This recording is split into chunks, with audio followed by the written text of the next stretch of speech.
The overseer's ledger lay open on the desk, its pages lined with orderly columns of figures and names. But on the morning of March 14, 1851, Thomas Garrett recorded an entry that would trouble him for the remainder of his life. In the section marked for unusual incidents, he wrote only 4 words: "Another white infant found." It was the 7th in 3 months. The Henderson plantation stretched across 2,000 acres of Alabama cotton land, 20 miles south of Montgomery. 300 souls lived and labored within its borders, most of them enslaved, their days counted in bales picked and rows hoed. For 40 years the plantation had run without serious disruption, a model of efficiency that neighboring landowners studied and admired. The enslaved population remained steady, yields were predictable, and the accounts balanced to the penny until the infants began to appear. The first was discovered on a bitter January morning by a woman named Ruth, who lived in cabin number 12 with her husband Daniel and their 3 children. She rose before daylight to draw water from the well when she heard it, a thin, wavering cry drifting from the doorway of the abandoned cabin beside her own. Cabin 13 had stood empty for months, ever since its former occupants were sold downriver to cover a debt Colonel Henderson had taken on after a poor harvest. Ruth found the baby wrapped in a flour sack, carefully placed on the decaying floorboards just inside the door. The child looked to be about 2 months old, with pale skin that seemed almost luminous in the early darkness, and a shock of blonde hair so light it was nearly white. The infant was clean, well-nourished, and dressed in a cotton gown that, though plain, was far better than anything available to the enslaved community. The stitching was neat and precise, the kind of work that required patience and skill. Ruth lingered in the doorway, the January wind slicing through her thin dress, staring at the child. In her world, surprises were dangerous. A white baby appearing in the quarters was the sort of thing that could bring punishment down on everyone, guilty or not. But she was a mother. The baby was crying, and some instincts ran deeper than fear. She lifted the child and carried it to the overseer's house. Thomas Garrett had overseen Henderson Plantation for 12 years. At 43, he was methodical, neither overtly cruel nor particularly kind, and he treated his position as a matter of order and record-keeping.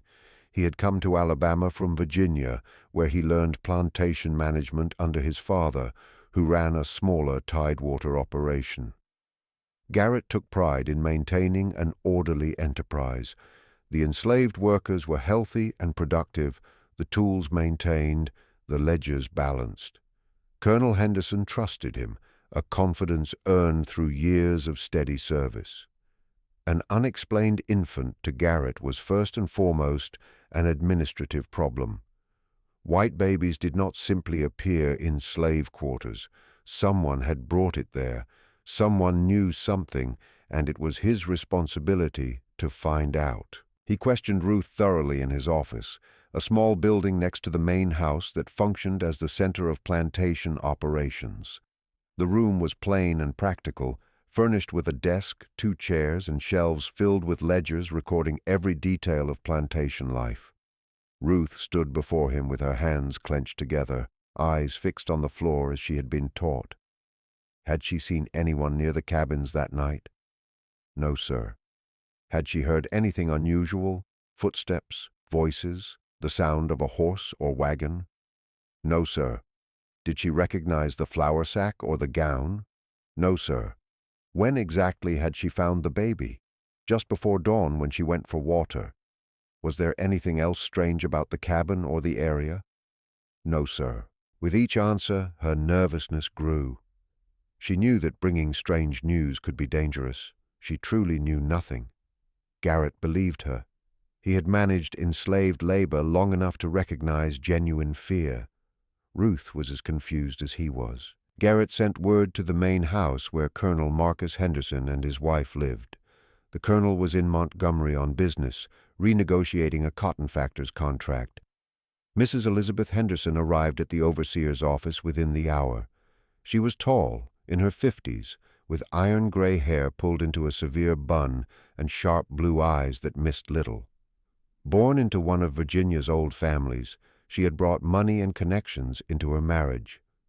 She ran the household with the same efficiency her husband applied to the fields, managing the house servants with firm but measured discipline. She examined the infant with practiced hands, checking its limbs, peering into its mouth, feeling the texture of the gown.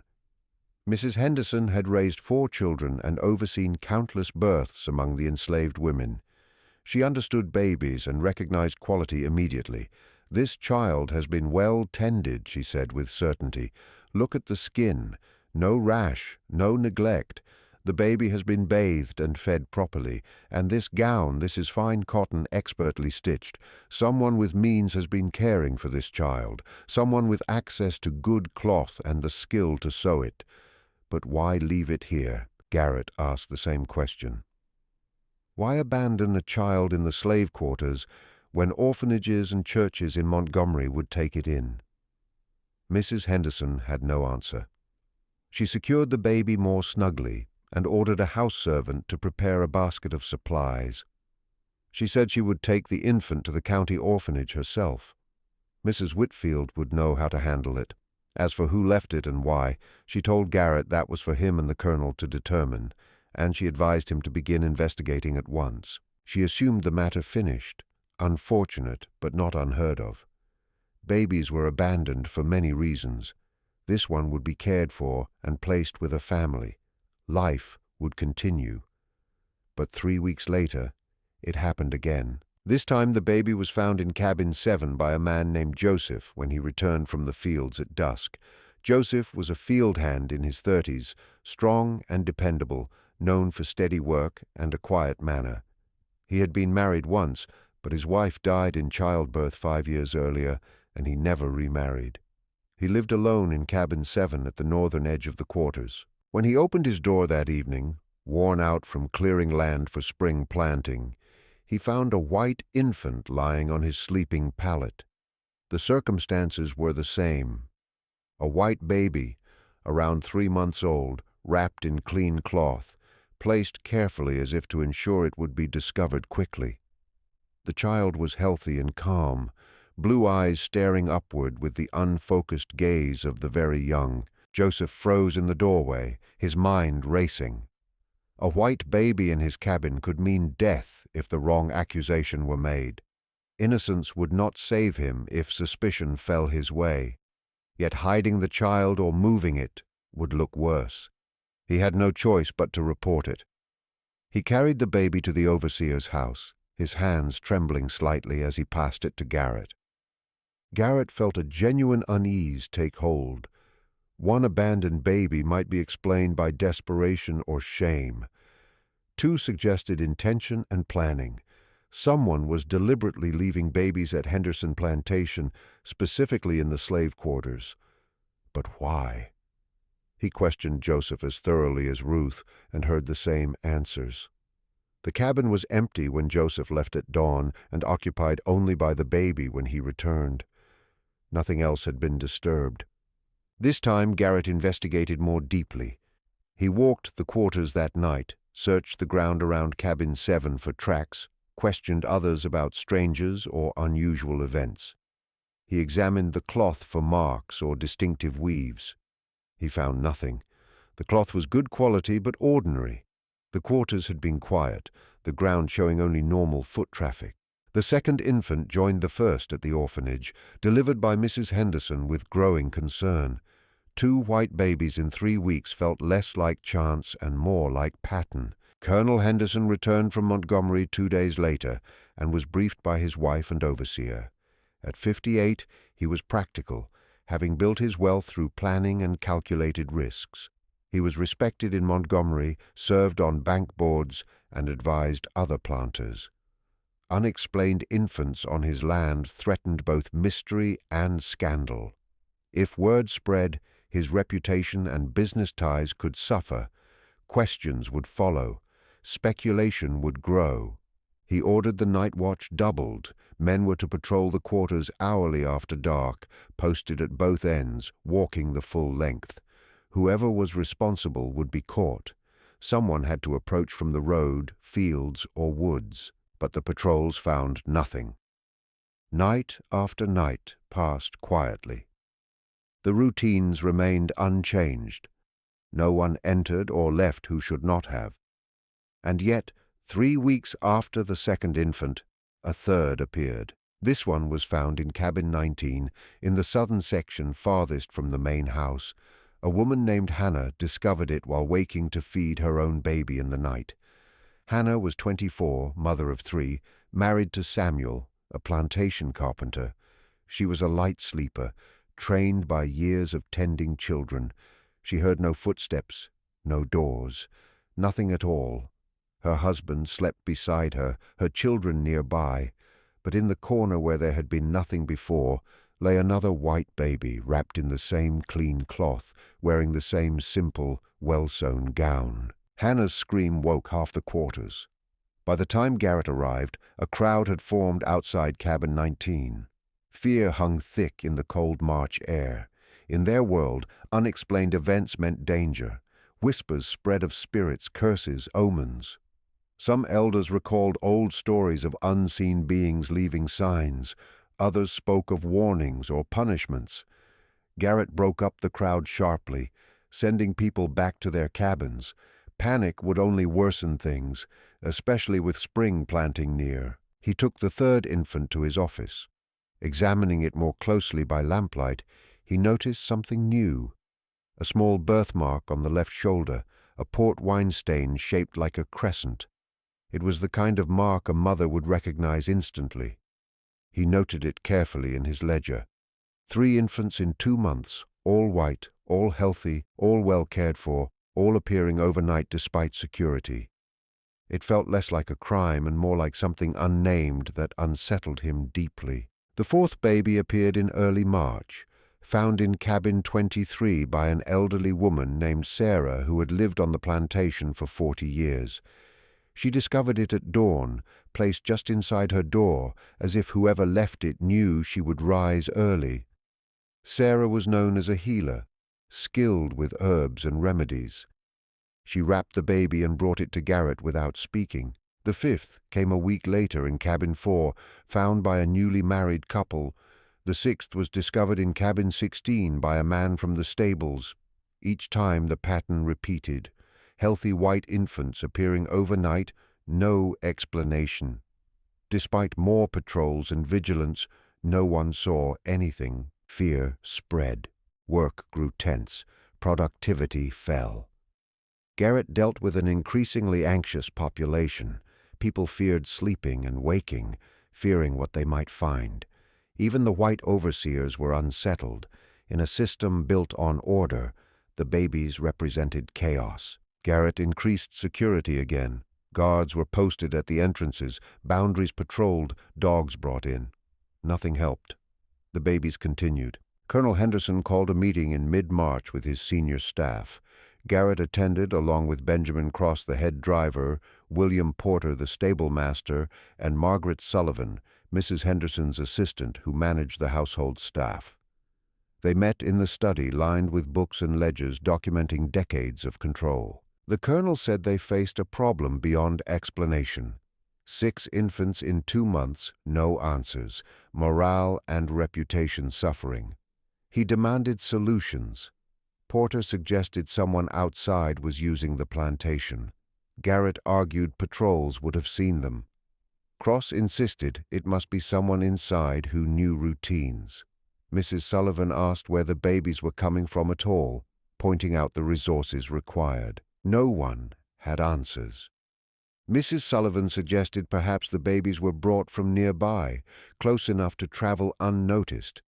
That would require access to transport and freedom of movement, perhaps a merchant, doctor, or minister.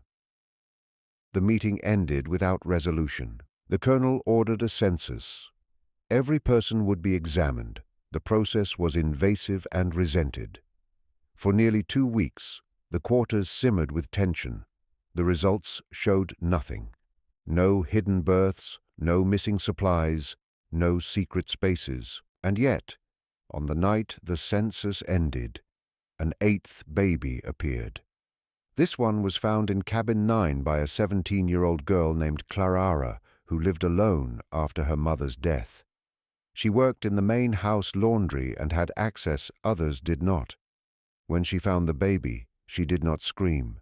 She wrapped it, sat rocking it, humming softly until morning. When Garrett arrived, alerted by others, he found her still rocking the child. There was something in her expression beyond fear, a deep sadness, as if she understood more than the rest. He asked gently if she had seen who left the baby. She shook her head. Had she heard anything? Again, no. He told her he needed to know if she knew anything at all. Won't be punished for speaking honestly, but I need to understand what's going on. Clara lifted her eyes then, and Garrett saw tears spilling down her cheeks. They're lost, she murmured. All of them. They're lost, and someone is trying to save them. Save them from what? But Clara said nothing more. She gently handed over the baby and withdrew into her cabin, closing the door behind her. Garrett remained standing outside for a moment, unsettled by the exchange. There had been something in Clara's tone, something that hinted she knew far more than she was willing or able to say. Yet he couldn't force her to talk without risking greater harm. He reported the conversation to Colonel Henderson, who ordered that Clara be brought to the main house for questioning. When Cross, the head driver, went to retrieve her an hour later, he found cabin 9 empty. Clara had disappeared, leaving behind everything except the clothes she wore. A search was organized at once. In Alabama in 1851, an enslaved person vanishing was a serious concern, not only for the financial loss, but for what it symbolized. If Clara had run away, others might follow. If she had been taken, it raised troubling questions about security. And if she was hiding somewhere on the plantation, she needed to be found before hunger or exposure claimed her. They located her 3 hours later, concealed in the old tobacco barn on the eastern edge of the land. The barn had been unused for years, abandoned when the colonel shifted fully to cotton production in the 1840s. Its roof sagged, its walls gapped, and the wind cut through freely. Clara crouched in a corner, shaking from cold and fear. Cross seized her roughly, but Garrett intervened. "Carefully," he said. "The colonel wants to question her, and that won't happen if she's injured or terrified into silence." Clara was brought to the main house and into the colonel's study, where Henderson, his wife, and Garrett waited. She stood before them, thin and trembling, eyes fixed on the floor. In the grand room filled with books and polished furniture, she seemed smaller still, surrounded by symbols of wealth and power she could never touch. Colonel Henderson observed her for a long moment before speaking, his voice unexpectedly mild. "Clara, I'm not going to hurt you. I'm not going to punish you for running. I only need the truth. Do you know where these babies are coming from?" "No, sir." "Do you know who's leaving them?" "No, sir. But you told Mr. Garrett something. You said they were lost and that someone was trying to save them. What did you mean?" Clara was silent for a long time, shoulders hunched as though she wished to disappear. When she finally spoke, her voice was barely a whisper. "My mama used to tell me stories about before she came here. She said there were places where babies weren't wanted, where they were born and then given away, hidden, made to vanish." "What kind of places?" Mrs. Henderson asked, leaning forward. "Big houses, rich houses, places where a baby born at the wrong time or to the wrong person would bring shame. Sometimes the babies just disappeared, and nobody asked questions because asking was dangerous." "And what happened to them?" the colonel asked. "Sometimes they died. Sometimes they were sold. Sometimes they were given to people who took them far away so no one would ever know their beginnings." Clara's voice dropped even lower. "Mama said it was one of the secrets. One of those things everybody knew, but nobody spoke about. She said big houses were full of secrets, and babies were only one of them." Silence settled over the room as the meaning of her words sank in. Colonel Henderson exchanged a long look with his wife, and Garrett sensed a shared recognition pass between them. "Are you suggesting," Henderson said slowly, "that these children are being left here to hide their existence, that they're illegitimate children from wealthy families?" "I don't know, sir. I'm only telling you what my mama told me. Sometimes when people have secrets they can't keep, they find places to hide them, places where no one asks questions, places where babies will be found and cared for, but the shame stays contained." The idea made a grim kind of sense. Henderson Plantation was remote enough for discretion, yet close enough to Montgomery society to be accessible. The colonel and his wife moved among the city's prominent families, where reputation meant everything. If someone needed to dispose of an inconvenient child born of an affair or a disastrous pregnancy, the slave quarters offered a cruelly practical solution. The infants would be discovered and tended to, but the scandal would never touch polite society. Still, it was only a theory. There was no proof beyond the babies themselves and the words of a girl repeating her mother's long-buried stories. Colonel Henderson sent Clara Ara back to the quarters with a warning to keep her thoughts to herself and never flee again. Afterward, he sat alone for a long while, staring at the ledgers on his desk. Finally, he looked at Garrett. "I'm going to Montgomery," he said. "I'll speak with Sheriff Crane. This has gone beyond plantation business. If someone in Montgomery is using my property this way, the law needs to be involved." He left that afternoon, riding hard toward the city. Garrett returned to his office and made another entry in his ledger. 8 babies in 10 weeks, still no answers. But that night, something changed. A 9th infant appeared, and this time there was a witness. A young stable hand named Marcus had been unable to sleep. He'd felt ill all day, his stomach knotted and restless. Near midnight, he stepped outside to relieve himself in the woods behind the quarters. As he headed back, he froze. A figure was moving through the cabins, carrying a bundle wrapped in cloth. Dressed in dark clothing, the person walked with purpose toward cabin 12, the same cabin where the first baby had been found months earlier.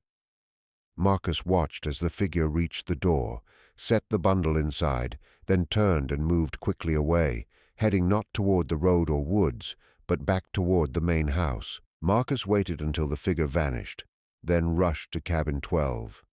Inside lay the 9th baby, wrapped in the familiar clean cloth. He ran to wake Garrett at once. When Garrett arrived, Marcus was shaken and breathless, words tumbling out, but the account was clear. Someone had left the baby, someone who came from and returned to the direction of the main house. Garrett felt cold spread through him. The main house, not an outsider, not a stranger from Montgomery, someone who lived there, someone who belonged. He questioned Marcus closely. Had he seen the face? No, it was too dark, the head covered. Man or woman? Marcus thought a woman by the way she moved, but he wasn't sure. Height? Average? Anything distinctive? Nothing he could describe. It wasn't much, but it was more than they'd ever had. Garrett swore Marcus to secrecy, then sat alone with the baby, thinking. Someone from the main house narrowed the possibilities. The household staff numbered about 15. All were closely supervised. It would be nearly impossible for any of them to hide pregnancies and care for infants unnoticed, unless the babies were coming from elsewhere, as Mrs. Sullivan had once suggested. But that required travel, access to horses or wagons, and freedom to move unseen. Garrett stayed in his office until dawn, turning the matter over. Then he decided to watch the main house himself, quietly, carefully, without drawing attention. He observed for 3 nights and saw nothing unusual. On the 4th night, near 11, a woman emerged from the back door carrying a bundle. She moved swiftly toward the quarters. Garrett followed at a distance. She entered cabin 7, set the bundle down, paused, then hurried back toward the house. In a strip of moonlight, Garrett saw her face. It was Mrs. Sullivan. He stood frozen. Mrs. Sullivan, trusted confidant, keeper of household order. She was the one leaving the babies. Garrett retrieved the 10th infant and sat in his office, torn. At dawn, he chose to confront her privately. When he told her what he'd seen, she didn't deny it. Instead, she spoke of secrets, of mercy, of babies born in Montgomery to families whose reputations could not survive the truth. She admitted Mrs. Henderson knew and helped. The cloth, the care, the orphanage placements, all were arranged to save the children from worse fates. Garrett argued, struggled, and finally agreed to silence, but only briefly. 2 more babies, then it would end. Mrs. Sullivan agreed. The 11th infant appeared a week later. The 12th followed 2 weeks after that. Garrett documented each, arranged for care, and kept his word.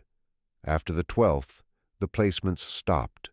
The quarters slowly calmed, routines returned, and life on the plantation settled back into its old patterns. Colonel Henderson never learned the truth. He believed the mystery resolved itself. Mrs. Henderson and Mrs. Sullivan never spoke of it again. Garrett kept the secret, though it weighed on him. In a private journal, sealed and hidden, he recorded everything, unsure whether he had chosen rightly, but hoping that mercy, imperfect as it was, had mattered more than order. Somewhere 12 children were growing up safe and cherished, completely unaware of the desperate circumstances surrounding their births and the complicated mercy that had preserved their lives. Over the next 2 years, all 12 babies were in fact adopted from the orphanage. Mrs. Whitfield, the orphanage director, maintained meticulous records and made certain each child was placed with a caring family. She never learned the full truth behind their sudden arrivals from Henderson Plantation, yet she sensed there was more involved than simple abandonment. She kept those suspicions private and devoted herself instead to giving the children the strongest possible beginning in their new lives. Time moved on. The Civil War arrived and shattered the old world entirely. Henderson Plantation was burned during a raid in 1863, and the colonel died not long after, his wealth destroyed, and his sense of order gone with it. Mrs. Henderson lived through the war, but endured her remaining years in reduced circumstances, dependent on the kindness of relatives. She never spoke of the babies, and the secret ended with her death in 1869. Mrs. Sullivan relocated to Mobile after the war and found work as a teacher. She never married and never had children of her own. She passed away in 1881, carrying her complete knowledge of the conspiracy to her grave. Thomas Garrett continued working as an overseer on different plantations until the war rendered his profession obsolete. After emancipation, he became a farm manager and eventually retired to a modest home in Montgomery. He died in 1889, and his journal was discovered among his personal belongings. His children read the journal with disbelief and confusion, unable to reconcile the story it revealed with the father they believed they had known. They debated at length over what should be done and ultimately chose to burn it, convinced that some secrets were too dangerous to preserve. Yet before the pages were destroyed, one of Garrett's daughters quietly copied the most important sections and hid them inside her own diary. That diary survived. Decades later, in the 1940s, it was donated to a historical society. In 1963, a researcher uncovered the pages that spoke of the babies. By then, everyone involved was long dead, and the story could not be confirmed. It remained a strange footnote in the history of antebellum Alabama, a mystery that might have been true or might have been the troubled imaginings of one man. The 12 babies grew up, lived full lives, and died without ever knowing where they truly came from. Some became parents and grandparents, their bloodlines spreading across Alabama and far beyond. They became teachers and shopkeepers, farmers and craftsmen, mothers and fathers who lived ordinary lives filled with familiar joys and inevitable sorrows. Yet within their blood ran a hidden truth. They were children born of scandal and desperation, saved by a quiet conspiracy of women who understood that sometimes mercy demands deception, and that sometimes the right choice is the one that can never be acknowledged or praised. The slave quarters of Henderson Plantation slowly decayed over the years, reclaimed by the Alabama earth. The main house was never rebuilt after the fire. The land was sold, then sold again, divided and subdivided, until nothing remained of the plantation that had once been celebrated as a model of efficiency and control. Still, the question lingered, whispered in the darker corners of Montgomery society, and passed down like a half-remembered ghost story. What truly happened in those slave cabins in the spring of 1851? Where did those babies come from? And what terrible secret was so important that it had to be erased from history? The truth, as Garrett had discovered, was both simpler and more complex than anyone expected. It was a story of desperate women facing impossible choices, of secrets that could not be contained, and children who could not be openly claimed. It was a story of mercy offered in the only way available through deception and quiet cooperation. It was the story of people trying to do what was right in a world that offered nothing but wrong options. Perhaps that is the most unsettling truth of all. That sometimes the only way to save something is to hide it. That sometimes love resembles abandonment and mercy looks disturbingly like cruelty. That sometimes the people we think we understand are carrying burdens so heavy they reshape who they are. Henderson Plantation is gone now, marked only by a historical plaque that mentions cotton production and Civil War events. It says nothing about white babies appearing in slave cabins. Nothing about mysteries that were never officially resolved. Nothing about the 3 months in 1851 when something inexplicable happened, then ended, and was methodically erased from every formal record. But the land remembers, the soil remembers, and somewhere in the fading pages of hidden diaries and in the quiet stories passed down by descendants, the truth still exists, waiting either to be discovered or to remain concealed forever, because some secrets, once buried, are meant to stay buried, and some truths, once known, can never truly be forgotten. The 12 babies of Henderson Plantation were saved by a conspiracy of silence. They lived because people chose mercy over honesty, compassion over rules. They survived because women who understood desperation reached out to help other women in their darkest moments. And they never knew. They never knew that their lives began in scandal and were preserved through deception. They never knew that their very existence was a secret, considered so dangerous it had to be hidden in the one place no one would ever suspect among the enslaved population of a cotton plantation in Alabama. That was the brilliance of it. The one place where white babies would be noticed but not questioned, found but not investigated, cared for but never claimed. The slave quarters became the perfect hiding place for the unwanted children of Montgomery society because no one could imagine that the wealthy and powerful would use such a location for such a purpose. It was a conspiracy born from desperation and sustained through careful planning. It was mercy delivered in shadows, salvation offered in secrecy. It was wrong and right at the same time, a moral contradiction that resists easy judgment. And it succeeded. 12 babies were saved. 12 lives were given a chance. 12 secrets were kept until now, until this story was told, until a truth buried for more than a century and a half was finally brought into the light. Even now, with the story revealed, questions remain. Were other plantations used in similar ways? Were there other quiet conspiracies of mercy operating in the shadows of antebellum society?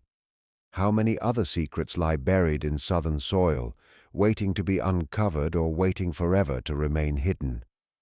We will never know. Those who could have answered are long gone, their secrets carried into graves that have themselves turned to dust. All that remains are fragments, a journal entry here, a diary page there, an orphanage record that raises more questions than it answers. Perhaps that is how it should be. Perhaps some stories are meant to remain unfinished, some mysteries are meant to resist resolution. Perhaps the truth is too complicated, too morally uncertain, too deeply human to be reduced to simple facts and clean judgments. The babies of Henderson Plantation were real. The conspiracy that saved them was real. The desperate women and compassionate conspirators were real. The fear, the secrecy, and the moral compromises were all real.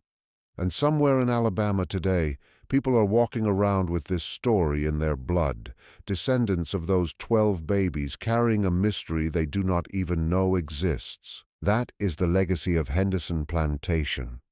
Not the cotton it produced or the wealth it once generated, but the lives it saved and the secrets it kept.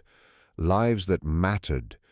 Secrets that shaped the future in ways no one could have anticipated. And perhaps that is the most shocking truth of all.